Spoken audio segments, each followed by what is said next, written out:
Welcome to Front Office Pros. Today, we're going to be talking about 10 training camp battles that are going to be affecting average auction values. Hike! All right, Joe, so we're going to be going through a rapid fire, going through 10 of the top training camp battles that you and I believe. Let's start off first with the Seahawks, wide receiver 2. You got Jackson Smith-Njigba going for around $5 right now in auction drafts, and then Tyler Lockett going for $4. So very close margins here for wide receiver 2. Which way are you leaning? Yeah, I honestly, I lean slightly towards Lockett for $1 less. He still led the team in targets last year. I know he was pretty disappointing for fantasy, but they were able to bring him back, and that hurts for if you were looking for a JSN, you were hoping that Tyler Lockett would be off the team. But Lockett's back. Like I said, he led the league in targets. If he's just able to catch more of those balls, he'll have a better fantasy season than last year. See, I lean towards JSN on this one. I think that I think Lockett is descending, and I think JSN is ascending. I mean, Lockett has had a very productive career for the Seahawks. It's not really a high-powered offense as far as passing volume goes. So either one of them, you think it could change with the new offensive coordinator coming in? Yeah, I think with the new philosophy, and if you think about the wide receivers that they have, their body type and stuff, the 3 receivers are kind of similar to what he even had with the 3 wide receivers at Washington last year. So I think that could change with this new offensive coordinator change. I just wonder, based on Mike McDonald with his head coaching philosophy, going from the Ravens and then coming with Jim Harbaugh, it was, really the Harbaughs both, right? It's ground and pound and heavy defense. That's what they're known for. So does he kind of stick with that philosophy? But you're right. He probably might not be involved in the offense. And, I believe it's Grubb. Grubb will just, call the plays, and we'll see what happens from there. Yeah, I think it is interesting. But I don't think Lockett's quite fallen off a cliff yet. So going to our next training camp battle, this one's getting a lot of buzz. Broncos running back 1. You got Javonte Williams right now at $5 in auction drafts. Jaleel McLaughlin at $4.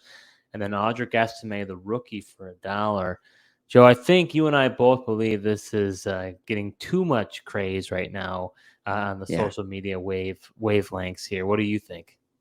Yeah, there was just too much buzz. One Broncos beat writer put out a take about Javonte possibly being cut and all the buzz that Jaleel got in the minicamp. I don't think there's as much there as, they're trying to put into it. And honestly, I think Javonte at $5 is an absolute steal. Second year removed from his knee injury. He's lost weight, kind of got back to that college weight that he had in North Carolina. I think there's opportunity for him to rebound, and hopefully he looks more like the running back prior to that knee injury. The only thing I will be careful about is, I agree with you for the record. I would just say for those out there listening to Sean Payton, that man speaks in riddles. Like I would be very cautious to take anything he says, for any, grain of salt, honestly. He was just talking up Audric Estime about he was he's the type of guy that you go in the draft, say, fortunately, we hope we get this guy, and we did. So it's he praises all. It seems like he's nothing but praise for these players. So I don't know. I agree. I would say Javonte is the clear guy. I think P. Ryan, we didn't even talk about him, but I think he's on the way out. But I don't know. Maybe Estime does get involved. It could be. The problem is it could be a backfield that all 3 get involved, and then you really don't want any of them. But I would definitely say I like Javonte the most in this group. No question. Yeah. It definitely could be, like the days of the New England Patriots, right? Where they would just use all those backs, and it's like you just you just avoid that backfield because Belichick would just change it up and you never knew who was going to be the guy.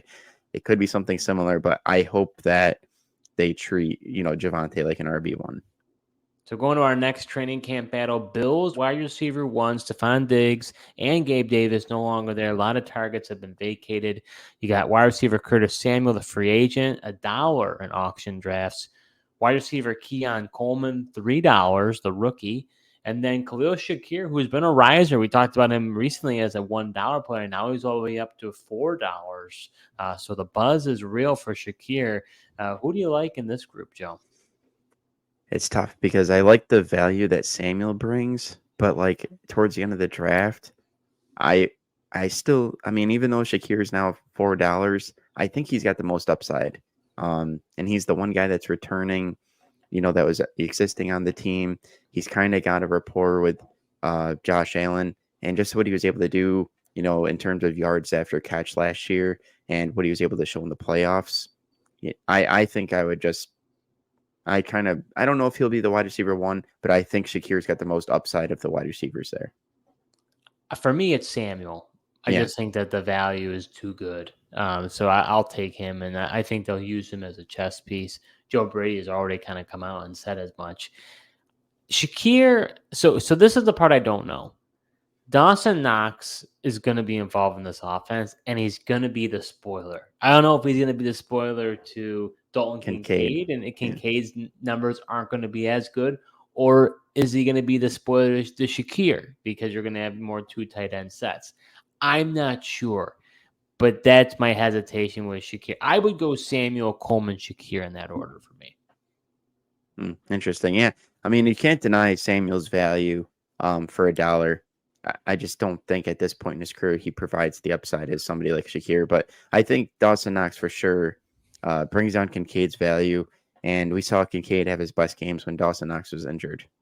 They keep saying Coleman's raw. So for me, that's my concern with Coleman. Yeah, I believe that's a resounding thing. And I think he could be a late bloomer later in the season. But I don't expect him to maybe turn it on to week 7, 8, that type of deal when it comes to a rookie player. Yeah, we've seen that happen. I mean, even as good as Justin Jefferson is, like, it took him a few weeks in his NFL career to finally turn it on. But yeah, I heard those same comments with Coleman being raw, and it scares me a little bit. Are you enjoying this episode so far? Well, if you are, subscribe to our YouTube channel, smash that like button, and hit the notification bell for upcoming videos. We do videos throughout the year, so you're not going to want to miss what we have in store. Yeah, so our next training battle, which is probably one of the hardest ones, honestly, is Texans wide receiver 1. You've got Nico Collins, kind of the playoff darling this past season, $25 from an auction draft. Stephon Diggs, the man they traded for, $20. And then Tank Dell, who injured his leg, was out for the year, but had a great rapport with CJ Stroud, $17 in auction drafts. This is a tough one, Joe. Which way you leaning here? Yeah, I'm going to go strictly off of value, and I'll say Tank Dell for 17, just because I feel like at 17, he's got that would put him at the less risky of the 3 wide receivers. Like, I really like Nico Collins, but as you've been saying all offseason here, the resurgence of Nico Collins really came with the injury to Tank Dell. And so you're spending the most for Nico Collins. He definitely could return on that, but what if he doesn't? You're going to be disappointed where you spend 17 for Tank Dell, and we've seen what an explosive player is and the potential upside that he carries. I know you'll probably say it's Stephon Diggs, but I'm gonna. But it's so hard. You could really go either way. And I think if I were you, honestly, or anybody as listening, I would just. Well, no, I wasn't gonna say that. I was gonna say just track what's going on with these guys. Like, I would just say try to get the best value amongst the 3, because you never know. Everyone's going to have a different opinion. Just because this is consensus doesn't mean that people are going to follow that. So I would just keep track of it. I think Diggs, we've seen what he's been able to do year over year. They traded for this guy. They got him for a reason. So I think he's going to demand a lot of targets. That's just the type of player he is. You don't want a nutcase on the side, him being pouting that he's not getting the ball. Nico and Tank Dell, they don't seem to be those type of players. So, it'll be interesting to see how that unfolds. Yeah, Diggs doesn't usually cause trouble in year 1, though. I think that's the key. They got him for just the 1 year. It's usually after the first year that Diggs starts being a cancer in the locker room. So let's talk about the Los Angeles Chargers. They've got a few position battles we're going to be talking about. The first one, though, for the running back room, J.K. Dobbins for $4 in auction drafts. He's a free agent. Another free agent. This is Greg Roman's offense now coming from Baltimore. So both are familiar with this. Gus Edwards, $5 in auction drafts. And then the rookie come out of it all, out of Troy for $2. Which way you leaning, Joe? This is a tough one. This is a tough one.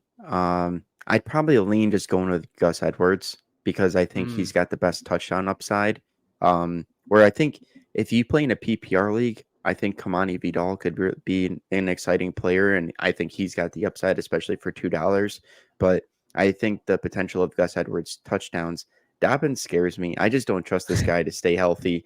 I mean, I've been a J.K. Dobbins truther. I've been You caught a couple have. of times, so it's like I don't want to be caught a third time with this guy.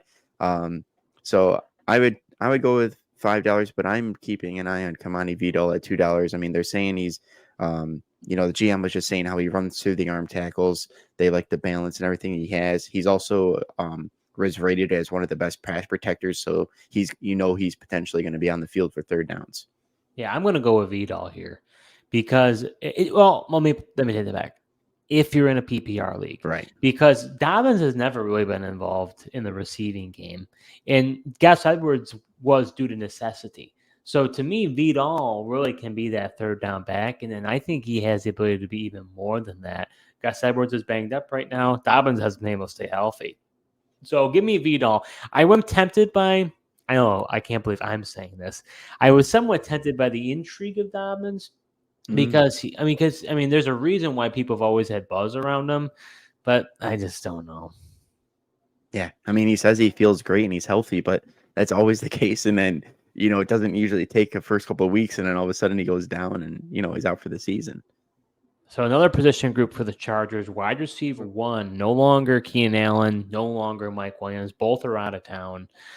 Now we've got Joshua Palmer at $1 for auction drafts. Quentin Johnston, the disappointing rookie, he's $3 for auction value. And then Ladd McConkey, the rookie, at $5 for auction draft value. Joe, who do you like amongst this group here? Yeah, I'm putting my money on the rookie and Ladd McConkey. I think he's got a chance to take that over and almost take over that Keenan Allen role, just because he is such a great route runner. I do think there is a chance that Quentin Johnston, though, they've been talking about him recently. I do think he rebounds, but I just don't know I don't know if I would bet on it. I'd rather take a $1 flyer on him than have to pay $3. I know it's just a couple more dollars, but in this value range, I think McConkey's got the best chance to be the wide receiver 1, but then I like the value of Josh Palmer as well as $1. Yeah, I'm leaning either Palmer or McConkey. I just don't know if Johnson can be consistent enough. He might show flashes, but I'm looking for consistency. So I think he could be that Mike Williams guy. Johnson, that could be that guy. Just that deep target down the field. It doesn't need a whole lot of catches, but it can get a lot of yards. Will he catch it though? Right? I mean, I don't know. That's a big question. I'm gonna go with. It's tough. I'm between McConkey and Palmer. Yeah. I think I may go Palmer only in the fact that he's been, that he's now really the veteran presence there. Has had a rapport with Justin Herbert.